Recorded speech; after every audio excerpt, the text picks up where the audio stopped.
Hello, my name is Doug Dortch, minister at Captiva Chapel by the Sea. Thank you for joining me today as we consider a brief message on making each moment in life count. A message that I hope will bring you some encouragement for your day. Let's begin today with a game of pretend. Pretend that there's a bank where you live that credits your account each morning with the tidy sum of $86,400, not one penny of which was carried over from the previous day. That'd be a pretty good deal, wouldn't you say? But come every evening, that same bank is going to sweep away whatever part of that balance that you failed to use during that day. So what would you do? You'd spend every penny that you could, and at the end of the day, you'd draw out every cent that you hadn't spent, and you would deposit it in another bank. Someone has noted that each of us has something along the lines of such a bank. It's called the bank of time. The bank of time. And every morning, that time bank credits you with exactly 86,400 seconds, and every night it writes off as loss whatever time you failed to employ. And like my pretend bank, the bank of time carries over no balance, allows no overdrafts, and each day it opens a new account in your name, but each night it burns the remains of the day so that if you fail to use that day's deposits, then the loss is yours. There's no going back. There's no drawing against tomorrow. But unlike my pretend bank, there is no transferring the balance to another institution of safekeeping. You must live in the present, and you must work to make every moment count. Have you ever stopped to think about what a paradoxical matter time is? On one hand, we never seem to have enough time, especially when it comes to those things that make our souls sing. But on the other hand, there are days when we have time on our hands. There are days when we have to work at passing time. And so we live somewhere between the polarities of time flying and time dragging. And I guess the determining factor as to where any of us might fall along that continuum is how much we are taking advantage of each moment that comes our way. Which is what the Apostle Paul was trying to get the Ephesians to understand in the 5th chapter of his letter to that church. Paul's letter to the Ephesians reflects his concern that their church offer a unified witness to a world that seemed to have so much evil influences that were weighing upon them each and every second. But as you look at Paul's letter to the Ephesians, you'll see that Paul is not pessimistic about how things will play out, not at all. Paul is convinced that the future belongs to Jesus, the one whom God raised up from the dead and seated at his right hand, placing all things under his feet and appointing Jesus to be head over everything for the church. But all of this is playing out over time.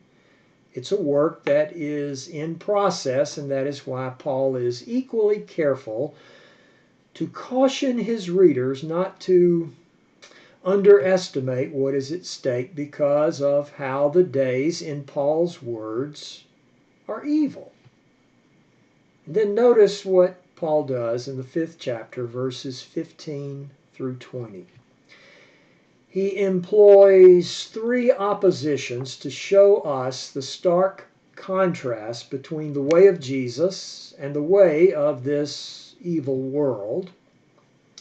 He says, number one, be careful how you live, not as unwise, but as wise. Don't be foolish, but understand what the Lord's will is. Don't be drunk on wine, but be filled with the Spirit.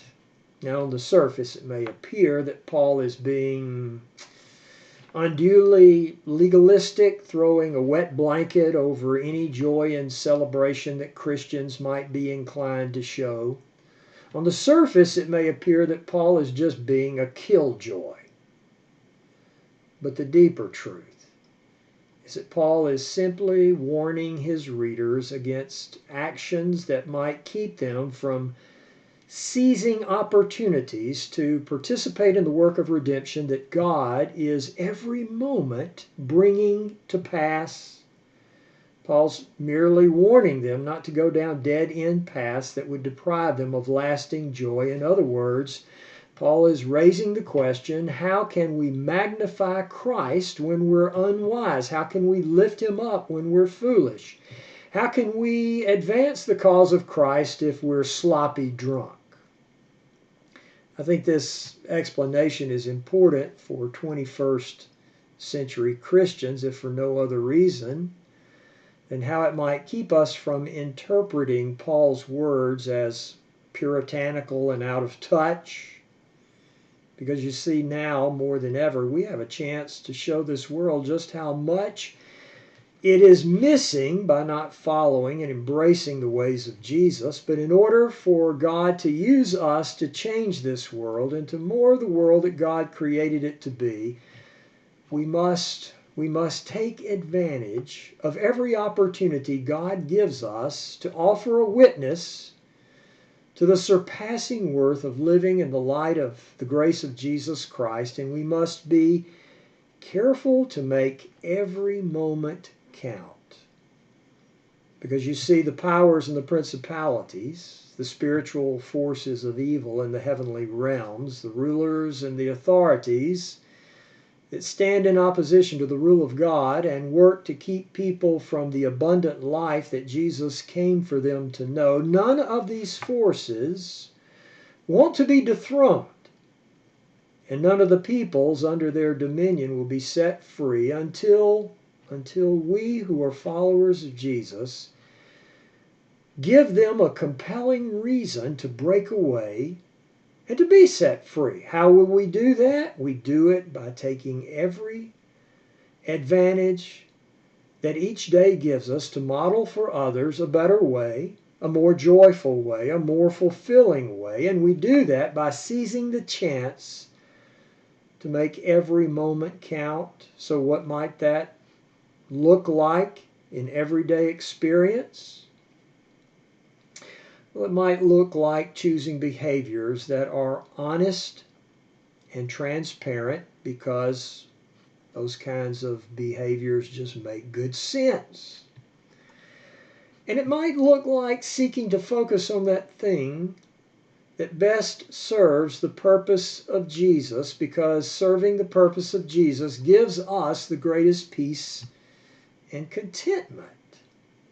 It might look like being connected to a group of fellow believers in true worship and thanksgiving, because being connected to other believers gives us joy and confidence that we're not in this thing called faith by ourselves. We have Jesus and we have one another. So, could you prepare yourself today to give that kind of witness? Could you be ready to seize whatever opportunities come your way to advance the cause of Christ in a day when the stakes for such a cause have never been higher? There's a sobering story in Franz Kafka's novel, The Trial. And if you've read any Kafka, then you know that even though he was one of the most influential writers of the 20th century, he was also quite enigmatic. His writings were dark and haunting. Well, in this particular story, a man has been instructed to enter a kingdom by means of a certain gate, and the man finds his way to the gate, but he notices a lookout guarding the entrance. So the man sits down, and he waits for the guard to give him instructions on how to enter, and the guard does nothing. The guard says nothing. So the man just continues to sit, waiting for something to happen, and for a whole lifetime, he sits by the gate. Finally, the guard closes the door, and turning to the man, has this to say: this door, this gate, was made for you and for you alone, and because you chose not to enter it, it's being closed forever.